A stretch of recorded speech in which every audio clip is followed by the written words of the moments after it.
ሰላም እንዴት ናችሁ ውድ የጄኤምኤም ቴሌቪዥን ተመልካቾቻችን በሳምንት ውስጥ የተከሰቱትና የመረጥናቸውን የመረጃ ክንውኖች ወደናንተ የምናደርስበት የዜና ጥንክራችን ተጀምሯል ከመረጃዎቹ ጋር ኤልያስ ወንድሙ ነኝ ተከታተሉን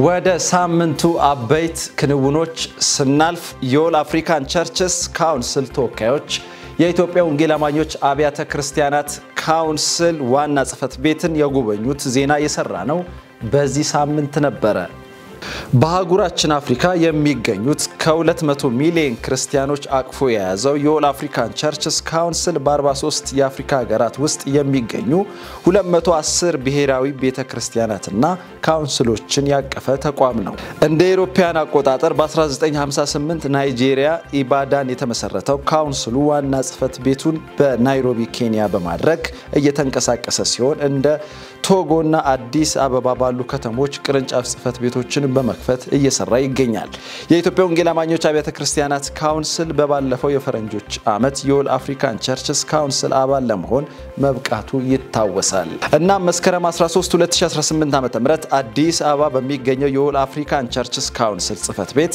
አስተባባሪነት ከተለያዩ የአፍሪካ ሀገራት የመጡ የኦል አፍሪካን ቸርችስ ካውንስል ተወካዮች በኢትዮጵያ ወንጌል አማኞች አብያተ ክርስቲያናት ካውንስል ዋና ጽሕፈት ቤት በመገኘት ጽሕፈት ቤቱን የጎበኙ ሲሆን በጉብኝታቸው ወቅት የኢትዮጵያ ወንጌል አማኞች አብያተ ክርስቲያናት ካውንስል ጠቅላይ ጸሐፊ የሆኑት ቄስ ደረጀ ጀንበሩ የእንኳን ደህና መጣችሁ መልእክታቸውን ተናግረው አሁን ካውንስሉ ስላለበት ወቅታዊ ሁኔታና ስላደረጃጀቱ ለመጡት እንግዶች ማብራሪያ ሰጥተዋል በመቀጠል የእግዚአብሔር ቃል ያካፈሉት የኢትዮጵያ ወንጌል አማኞች አብያተ ክርስቲያናት ካውንስል ምክትል ፕሬዝዳንት ዶክተር ቤተ መንግስቱ ትንቢተ ሚክያስ ምዕራፍ 6 እና መዝሙረ ዳዊት ምዕራፍ 18 መነሻ በማድረግ ቤተክርስቲያን ለጽድቅና ለእውነት በመቆም ለመንግስታት አርአያ ልትሆን እንደሚገባ አንስተዋል ከሩዋንዳ ከሴራሊዮን ዲሞክራቲክ ሪፐብሊክ ኦፍ ኮንጎ ከኬንያ ከታንዛኒያ ከካሜሩን እና ከደቡብ ሱዳን የመጡት ተወካዮችም የኢትዮጵያ ወንጌል አማኞች አብያተ ክርስቲያናት ካውንስል ባሁኑ ጊዜ ስላለበት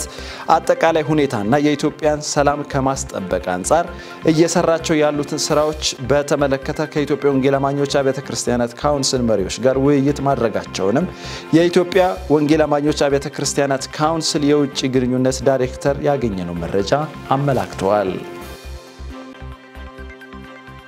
ወደ ሌላ ሀገራዊና መንፈሳዊ ክንውን ስናልፍ የመጽሐፍ ቅዱስ ሰራዊት ቤተክርስቲያን የተመሳሳይ ጾታ ጋብቻ አስተሳሰብ ተግባርን በተመለከተ ቤተክርስቲያን ያላትን መጽሐፍ ቅዱሳዊ አቋም ያስታወቀችው በያዝነው ሳምንት ነበረ ቤተክርስቲያኒቱ የተመሳሳይ ጾታን ጋብቻን አጥብቃ እንደምትቃወም የአቋም መግለጫ በቤተክርስቲያኒቱ ዋና ቢሮ የሚዲያ አካላት በተገኙበት ሰጥታለች መግለጫውን የሰጡት የቤተክርስቲያኒቱ መሪዎች ቤተክርስቲያን ግብረ ሰዶማዊነትን በማውገዝ የሚያስችል በቂ መጽሐፍ ቅዱሳዊ መሰረት እንዳላት በመግለጽ የተመሳሳይ ጾታዎች ጋብቻ ግብረ ሰዶማዊነት እግዚአብሔርን እጅግ የሚያሳዝን የሚያስቆጣ ትውልዱን ለከፋ መንፈሳዊ ስነ ልቦናዊ ማህበራዊ ቀውስ የሚያጋልጥ መጽሐፍ ቅዱሳዊ ተፈጥሯዊ ሰባዊና ሞራላዊ ድርጊት ወይም ኃጢያት መሆኑን የሚያስረግጥ ትምህርት መለኮት መኖሩን አበክረን እናምናለንም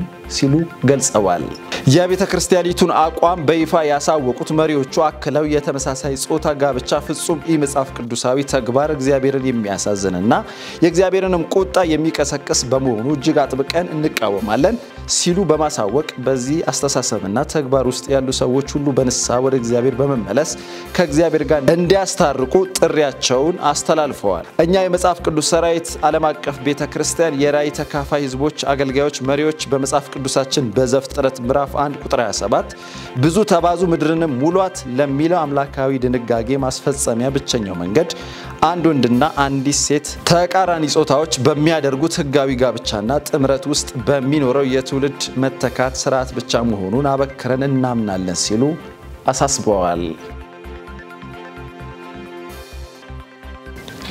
በደስደስ መልቲ ሚዲያ ቲኮስ ሚዲያና የክርስቲያን ዜና ሲሰጥ የቆየውን መሰረታዊ የጋዜጠኝነት ስልጠና ያጠናቀቁ ተማሪዎች በይፋ አስመርቀው ነበር። የምርቃቱን ጥንክርም ባልደረባችን ዳንኤል አንተነ በስፍራው ተገኝቶ እንደሚከተለው ዘግቦት ነበር። ጅማሮን በጋዜጠኛና የጄኤምኤም ቴሌቪዥን የሚዲያ ዳይሬክተር በሆኑት መሳይ አለማየሁ በጸሎት መርሃ ግብር ያደረገው የምርቃት ፕሮግራሙም የስልጠናው ዋነኛ ዓላማም ከጋዜጠኝነት ባለፈም ክርስቲያናዊ ስብዕናን የተላበሱ ጋዜጠኞች እንዲሁም አገልጋዮችን ለማፍራት ያለመ መሆኑም በመድረኩም ተነግሯል። በደስደስ መልቲሚዲያ፣ ቲቲኮስ ሚዲያና የክርስቲያን ዜና በጋራ በመሆን ከሐምሌ 5 2017 ዓ.ም ጀምሮ እስከ ነሐሴ 5 2017 ዓ.ም ለ8 ተከታታይ ሳምንታት ሲሰጥ በቆየው የመሰረታዊ የጋዜጠኝነት ስልጠናም ትምህርታቸውን ሲከታተሉ የነበሩ ተማሪዎች እንደገለጹትም በነበራቸው የስልጠና ቆይታም የጋዜጠኝነት ትምህርቱ ከቲዮሪ ባለፈም ተግባር ተኮር እንደነበረም አንስተዋል። በጋዜጠኝነት ትምህርት ላይ ለ8 ሳምንታት ትምህርቱን ስንከታተል ቆይተናል። በዛ ውስጥ ብዙ ነገሮችን አግኝቼበታለሁ። እንደ ራሴ አልጠበቅኩትም፣ ከጠበቅኩት በላይ ነው ትምህርቶችን ያገኘሁበት። እንደገና ደግሞ አሴ ክርስቲያን ደግሞ እንዴት ነው መመላለስ ያለብን በጋዜጠኝነት ህይወት ውስጥ ስንመላለስ ደግሞ እንደ ክርስቲያን ምን ነገሮችን እየተከተልን እውነታን ምክንያቱም አሁን ላይ በዓለም ላይ ያለው የጋዜጠኝነት እንትን በጣም ስተት የሞላበት ብዙ የተሳሳቱ መረጃዎች የሚሰራጩበት ነውና እንደ ክርስቲያን ደግሞ እንዴት ነው ትክክለኛ እውነትን ይዘን ለአድማጩ እንዴት ነው ተደራሽ ማድረግ ያለብን የሚለውን ነገር በደንብ ዲቴል በደንብ ያየንበት በተግባርም ብዙ ነገሮችን ያየንበት በነዛ ኮርሶች ደግሞ በጣም የተለያዩ ራሳቸውን ችለው ሚዲያ ላይ ራሳቸውን ችለው ያሉ ኮርሶችን አጠቃሉ የያዘን ትምህርት በ8 ሳምንታት ውስጥ በጣም ክህሎት ባላቸው በጣም ዕውቀቱ ባላቸው የራሳቸውንም ክህሎት ሲያንጸባርቁ በነበሩ አሰልጣኞች ተመርተን ለዚህ በተናል ለዛሬ ቀን በተናል ብዬ አስባለሁ። እግዚአብሔር በብዙ ነገር ረድቶናል። በእለቱም የተመራቂ ተማሪዎች ቤተሰቦችና ጥሪ የተደረገላቸው እንግዶች በተገኙበትም የምረቃ ስነ ስርዓቱን በድምቀት ተካሂዷል። ዘ ክርስቲያን ኒውስ ወይም የክርስቲያን ዜና ከደስደስ መልቲሚዲያና ቲኪኮስ ሚዲያ ጋር በጋራ በመሆን ባዘጋጁት በዚህ ስልጠና ላይም በዋናነት የጋዜጠኝነት መሰረታዊያን የዜና አጻጻፍና ሐሰተኛ የዜና ስርጭቶችን መቀነስ፣ ስነ ጽሁፍና ዲጂታል ሚዲያን ጨምሮም ዘጋቢ ፊልምንም በተግባር ያካተተ እንደነበረ አዘጋጆቹ ገልጸዋል። በዚህ በነበሩ 8 ሳምንታት ከ10 እስከ 12 የሚደርሱ ኮርሶችን ተማሪዎች እንዲወስዱ ተደርጓል። የዜና አጻጻፍን ጀምሮ ከዛ ባሻገር ዲጂታል ሚዲያውን ለሚሽን እንዴት መጠቀም እንችላለን የሚለውን እስከሚል ድረስ ወደ 12 ኮርሶች እንዲወስዱ ተደርጓል። በዚህ መካከል ከመውሰድ ባሻገር ግን በእነዚህ መካከላት ግን እንዲሰሩም ጭምር እየተደረገ ነበር። ይሄ ማለት ለምሳሌ አሁን ላይ ባሉ ቴሌቪዥን ሚዲያዎች ላይ ፕራክቲስ ማድረግ እንዲችሉ ያንን እድል ሁሉ ተሰጥቷቸው ነበር። ማስታወቂያዎች እንዲሰሩ፣ ዜናዎችን እንዲሰሩ ከዛ ባሻገር ለኛ ያንን ዜናዎች አዘጋጅተው እንዲመጡ ያንን አንዱን እንዲያርመው ሶፍት ኒውስ ምን አይነት ነው፣ ሃርድ ኒውስ ምን አይነት ነው፣ እንዴትስ ሁለቱን መለየት እንችላለን፣ እውነታነት ያለውን ባላንስ አድርገን እውነትን እንዴት መዘገብ እንችላለን የሚለውን ስልጠና ሲወስዱ ሲሰሩም የነበረበት ስልጠና ነው። ለተመራቂዎች በቅድሚያ እንኳን ደስ አላችሁ ማለት እንፈልጋለን። ስለዚህ ከዚህ በኋላ በቃል መልእክት በዝማሬዎቹ መሪዎች ልክ እንዳስተላለፉት እናንተ ክርስቲያን ብቻ አይደላችሁም፣ እናንተ ጋዜጠኛ ብቻ አይደላችሁም፣ ክርስቲያን ጋዜጠኛም ጭምር ናችሁ።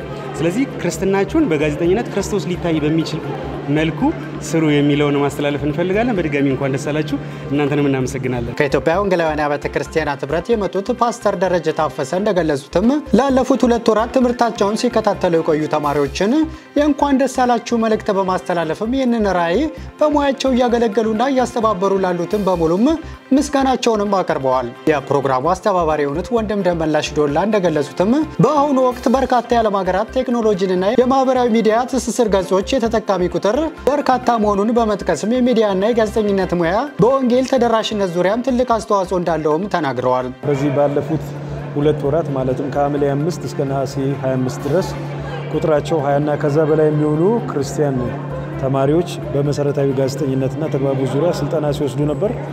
በዚህም ረገድ ቁጥራቸው ከ11 በላይ በጣም መሰረታዊ የሆኑ የጋዜጠኝነት ትምህርቶች፣ የፕሮዳክሽን፣ የዜና አጻጻፍ፣ የዶክመንተሪ አዘጋጃጀት ልዩ ትምህርቶችን ተምሮ ነበር። ነገር ግን ተማሪዎች ለመመረቅ ክላሱን አቴንድ ከማድረግ ውጪ ኤግዚት ኤግዛም ሰጥተናቸው ነበር። ይህን ኤግዚት ኤግዛም በትክክል ተፈትነው ያለፉ ተማሪዎች ዛሬ ለምረቃ ይበቁ 18 ክርስቲያን ጋዜጠኞች ይሆናሉ ማለት ነውና እንግዲህ አሁን የመጀመሪያ ዙር ያደረግነው አዲስ አበባ ላይ ነው። በቀጣዩም በቅርብ ቀን ደግሞ ከአዲስ አበባ ወደ ሐዋሳ በመሄድ ሐዋሳ ላይ ስልጠና እንሰጣለን። ከሐዋሳ ባሻገር ደግሞ በርካታ አብያተ ቤተክርስቲያናት ይህን ጥያቄ አቅርበዋል። እንደገና ፕሮግራሞች በማውጣት ከሐዋሳ ቀጥሎ ደግሞ በተለያዩ አካባቢዎች በአርባ ምንጭ፣ በደብረ ብርሃን እና በተለያዩ አካባቢዎች ጥሪ ያደረጉልን ሰዎች አሉ። ወደ እነዛ ሄደን ደግሞ ስልጠናዎችን በመስጠት ክርስቲያን ጋዜጠኞችን ብቁ እናደርጋለን። ከዛም ባሻገር ደግሞ ቤተ እምነቶች በተለይ ደግሞ ቤተ ክርስቲያናት ደግሞ መልቲሚዲያ የተባለውን የኮሙኒኬሽን ዲፓርትመንት በማቋቋም ብዙ ሰዎችን መድረስ እንዲችሉ በዚህ አጋጣሚ ጥሪ እናቀርባለን። በሌላ በኩል የወንጌላውያን ሚዲያ ባለሙያዎች ማህበር ፕሬዝዳንት የሆኑት ዘሪሁን ግርማ እንደገለጹት ተማሪዎች ስልጠናውን መውሰዳቸው ከሙያ አንፃር ትልቅ አበርክቶት እንዳለውም ገልጸዋል። በፕሮግራሙ አስተዋጽኦ ላበረከቱ አካላት የእውቅና ሰርተፊኬት የተበረከተላቸውም ሲሆን ለአዲስ አበባ መካነ ኢየሱስ ቤተክርስቲያን፣ ለክርስቲያን ዜማ ቲዩብ፣ ለወንድሙ ወንድዬ ማሞ፣ ለጋዜጠኛ መሳይ አለማየሁ እንዲሁም ለክርስቲያን ቲዩብ ላበረከቱት አስተዋጽኦም እውቅናም ተሰጥቷቸዋል። በመጨረሻም ትምህርታቸውን በተገቢ ሁኔታ ላጠናቀቁ ተማሪዎች ሰርተፊኬት በመስጠት መርሃ ግብርም ፕሮግራሙም ተጠናቋል። ወደ ባህር ማዶ ወደ ያዝናቸውና በሳምንቱ ውስጥ ወደ ተከሰቱት አበይ ክስተቶች እናልፋለን። በፊሊፒንስ በሺዎች የሚቆጠሩ ሰዎች ያፈናቀለው አውሎ ነፋስ ወደ ሆንግ ኮንግ እየገሰገሰ መሆኑን የተሰማው በያዝነው ሳምንት ውስጥ ነበረ። በሰሜን ፊሊፒንስ ካጋኒያን ክፍለ ሀገር የምትገኘውና የባቡያን ደሴቶች አንዷ የሆነችው ፓኑታን ደሴት በትናንትናው ዕለት ራጋሳ በተሰኘ ከባድ አውሎ ንፋስ መመታቷን ተከትሎ በሺዎች የሚቆጠሩ ነዋሪዎች አካባቢውን ለቀው ወጥተዋል። በአመቱ ከታዩ አውሎ ንፋሶች ከባዱ እንደሆነ የተገለጸው አውሎ ንፋስ መከሰቱን ተከትሎም በአካባቢ ያሉ ትምህርት ቤቶችና የመንግስት ተቋማት ተዘግተዋል። ምንም እንኳን አውሎ ንፋሱ አሁን የቀነሰ ቢመስልም ለህይወት አስጊ የሆነ ጎርፍና የመሬት መንሸራተት ሊያስከትል እንደሚችል ባለስልጣናት አስጠንቅቀዋል።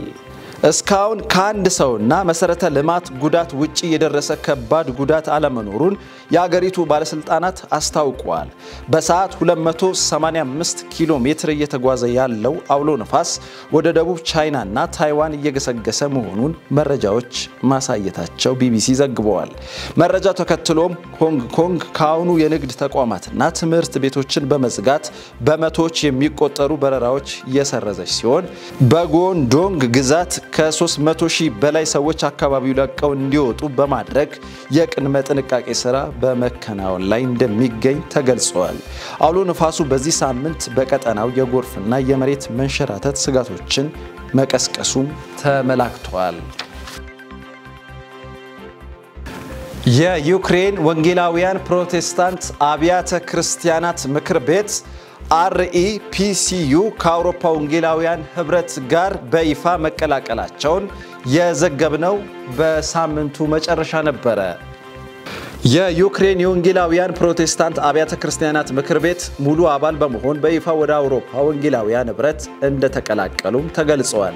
ይህ ውሳኔ በሴፕቴምበር 17 2025 ዓ.ም በተካሄደው የህብረቱ ዓመታዊ ስብሰባ ላይ በአባላት ሙሉ ድምጽ ተቀባይነትን አግኝቷል። በዚህ እንደጸደቀ በተነገረው የዩክሬን መደበኛ የወንጌላውያን አካሄድ የመጀመሪያው ሲሆን የ3 ዓመት ውይይትና የስምምነት ሂደትን እንደወሰደም ተነግሯል። ይህንን አስመልክቶም የህብረቱ መሪዎች ይህን ግንኙነት ለማጉላት በመስከረም ወር በዩክሬን ጉብኝት አድርገዋል። የአውሮፓ ወንጌላውያን ህብረት ዋና ጸሐፊ ኮኒ ዱርቴ እንደተናገሩት በሶስቱ የጦርነት ዓመታት ውስጥ ብዙ ብሔራዊ የወንጌላውያን ህብረት ከነሱ ጋር ተካፍለዋል። ነገር ግን አሁን በመደበኛነት አንድ ላይ በመሆናችን ደስ ብሎኛል ሲሉም ተናግረዋል። የተደረገውም ህብረትም ለዩክሬን ወንጌላውያንና በመላው አውሮፓ ከሚገኙ ተመሳሳይ አብያተ ክርስቲያናት ጋር የበለጠ ትብብርና በሃይማኖት ነጻነት ጉዳዮች ላይ እንደሚያጠናክር ይጠበቃል። ከዚሁ ጋር ተያይዞም የአውሮፓ ወንጌላውያን ህብረት ሩሲያን በዩክሬን ላይ ያደረሰችው መራራ በማውገዝ ለሰላም ጸሎት ጥሪ አቅርበዋል። ሁለቱም የዩክሬንና ሩሲያ በአውሮፓና ዓለም አቀፍ የወንጌላውያን አባልነት ውስጥ እንደሚካተቱም ተገልጸዋል። የአውሮፓ ወንጌላውያን ህብረት በአውሮፓ የሚገኙ ብሔራዊ የወንጌላውያን ህብረት ማህበራት፣ ቤተ እምነቶችና አብያተ ክርስቲያናት አንድ በማድረግ የሚታወቅ ሲሆን ዋነኛ ዓላማው በህብረተሰቡ ውስጥ ክርስቲያናዊና የወንጌል ስራን መስራት፣ የእምነት ነጻነትን መጠበቅና አድሎ ከመዋጋት በተጨማሪም ስነ መለኮታዊና ማህበራዊ ሴቶችን ማዳበር ነው። የአውሮፓ ወንጌላውያን ህብረት በአሁኑ ሰዓት ወደ 23 ሚሊዮን የሚጠጉ ወንጌላውያን ወንጌላውያን ክርስቲያኖችን የሚወክል ሲሆን ከ35 በላይ የአውሮፓ ሀገሮችን ያጠቃልላል። ህብረቱ ሩሲያ በዩክሬን ላይ የምታደርገውን ህገወጥ ጥቃት በመቃወም ክሬሚያና ዶንባስን ጨምሮ ሙሉ በሙሉ ለቀው እንዲወጡ ሲልም አሳስበዋል። በዚህ የዩክሬን ወንጌላውያን ፕሮቴስታንት አብያተ ክርስቲያናት ከአውሮፓ ወንጌላውያን ህብረት ጋር አባል መሆን ለዓለም አቀፍ ትብብር ለጋራ ተግባራትና በአውሮፓ እንዲሁም በዓለም ላይ የሃይማኖት ነፃነትን ለመጠበቅ ወሳኝ እርምጃ ነው መባሉንም ክርስቲያን ዴሊ በዘገባው አስታውቀዋል። ውድ የጄኤምኤም ቤተሰቦች በሳምንቱ ውስጥ የተከሰቱትና እንዲሁም የመረጥናቸው የመረጃ ክንውኖች ይህንን ይመስሉ ነበር። መረጃውን ወደ እናንተ ያደረስኩት እኔ ኤልያስ ወንድሙ ሲሆን ያዘጋጁት ዳንኤል አንተነህ ነፃነት ዋቁማ በጋራ በመሆን ነበር። ስለተከታተላችሁን እናመሰግናለን። ከቀሪ የጄኤምኤም ቴሌቪዥን ፕሮግራሞች ጋር እንድትቆዩ ጋበዝን።